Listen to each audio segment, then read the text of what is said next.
वित्त मंत्री निर्मला सीतारमण संसद में आम बजट 2024 पेश कर रही हैं।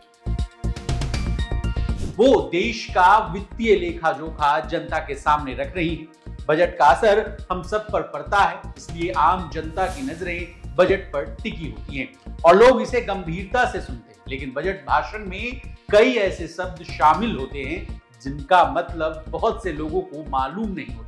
तो आइए कुछ ऐसे ही शब्दों के बारे में जानने की कोशिश करते हैं आज के इस वीडियो में।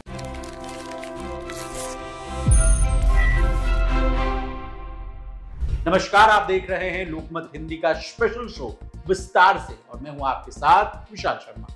सबसे पहला टर्म है फाइनेंशियल ईयर। जिस तरह से हमारे लिए नए साल की शुरुआत 1 जनवरी से होती है और 31 दिसंबर को साल खत्म हो जाता है, वहीं सरकार फाइनेंशियल ईयर के आधार पर अपने काम करती है। फाइनेंशियल ईयर की शुरुआत 1 अप्रैल से होती है और ये अगले साल 31 मार्च तक चलता है। दूसरा टर्म है फिस्कल डिफिसिट या राजकोषीय घाटा। राजकोषीय घाटे का मतलब सरकार की आमदनी और खर्च का अंतर होता है। अगर सरकार का खर्च आमदनी से ज्यादा रहता है तो उसे कर्ज लेना पड़ता है।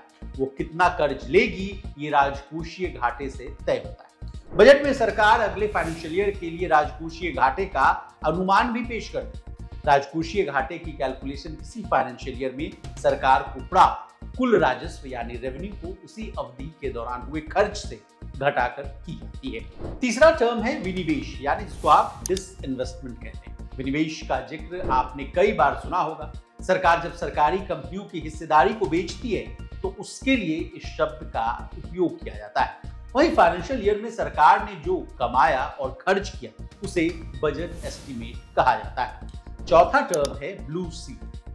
बजट से जुड़े जरूरी दस्तावेजों और उससे जुड़े जरूरी आंकड़ों की एक नीले रंग की सीक्रेट शीट होती है। इसे ही ब्लू शीट कहा जाता है।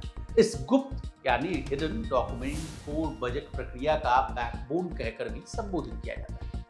अगला टर्म है डायरेक्ट और इनडायरेक्ट टैक्स। डायरेक्ट टैक्स वो टैक्स है जो नागरिक सरकार को सीधे तौर पर देते हैं। ये टैक्स आपकी आय पर लगता है और किसी दूसरे को ट्रांसफर नहीं किया जा सकता। इसको और आसान भाषा में कहें तो वो टैक्स जो सरकार आपसे वसूल करती है, जैसे इनकम टैक्स, वेल्थ टैक्स और कॉर्पोरेट टैक्स। इसका उदाहरण हो गया इनडायरेक्ट टैक्स वो टैक्स है जो वस्तु और सेवाओं यानी जिसको आप गुड्स एंड सर्विसेज के नाम से जानते हैं उस पर लगाया जाता है। इसे किसी दूसरे को ट्रांसफर किया जा सकता है, जैसे थोक विक्रेता यानी जिसको आप होलसेलर के नाम से जानते हैं वो खुदरा विक्रेता यानी रिटेलर को दे सकता है। इसमें उत्पाद शुल्क, सीमा शुल्क, सेवा शुल्क, जीएसटी आदि शामिल। एक टर्म और है जो बजट के दौरान खूब सुर्खियां बटोरता है, वो है जीरो बजट। जीरो बजट में पिछले फाइनेंशियल ईयर के खर्च और बाकी बैलेंस को कैरी फॉरवर्ड नहीं किया जाता है।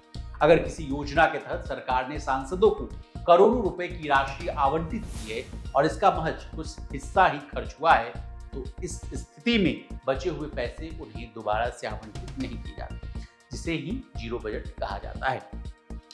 अगला टर्म है फाइनेंस एप्रोप्रिएशन बिल। सरकार फाइनेंस बिल के माध्यम से अपनी कमाई का ब्यौरा पेश करती है, जबकि एप्रोप्रिएशन बिल इसी के सामने रखा जाता है। इसमें सरकार अपने खर्चों की जानकारी सदन में जो है रखती है। एक और जरूरी शब्द होता है कंसोलिडेटेड फंड यानी समेकित कोष। सरकार जो कमाती है उसे कंसोलिडेटेड फंड में रखा जाता है। इससे पैसा निकालने के लिए संसद की मंजूरी जरूरी होती है। वहीं दूसरा फंड होता है कंटिजेंसी फंड यानी आकस्मिक कोष।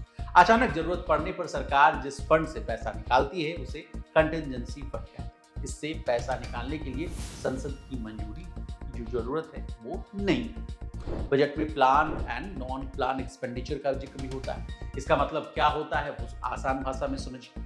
योजनागत व्यय या इसका मतलब जो है नियोजित या विकास गतिविधियों और कार्यक्रमों के लिए जारी राशि है। इसमें शिक्षा, स्वास्थ्य सेवा, इंफ्रास्ट्रक्चर डेवलपमेंट, गरीबी उन्मूलन, कृषि और अन्य प्राथमिकता वाले क्षेत्रों पर खर्च शामिल। गैर योजनागत व्यय यानी जिसको कि आप नॉन प्लान एक्सपेंडिचर कहते हैं, उसमें वैसे खर्च शामिल हैं जिन्हें योजना व्यय में शामिल नहीं किया गया। इसमें सरकारी कर्मचारियों का वेतन, पेंशन, ऋण पर ब्याज भुगतान शामिल होता है। हालांकि 2017-18 के फाइनेंशियल ईयर से इनकी जगह पूंजीगत और राजस्व व्यय का इस्तेमाल किया जाता है। शॉर्ट टर्म या लॉन्ग टर्म गेन क्या होता है ये भी जानिए। जब कोई शेयर बाजार में 1 साल से कम समय के लिए पैसा लगाकर उस पर मुनाफा कमाता है तो उसे शॉर्ट टर्म कैपिटल गेन कहते हैं। वहीं जब कोई शेयर बाजार में 1 साल से ज्यादा वक्त तक पैसा लगाकर उस पर मुनाफा कमाता है तो उसे लॉन्ग टर्म कैपिटल गेन कहते हैं। अगला टर्म है आम बजट और अंतरिम बजट। आम बजट पूरी फाइनेंशियल ईयर के लिए लाया जाता है,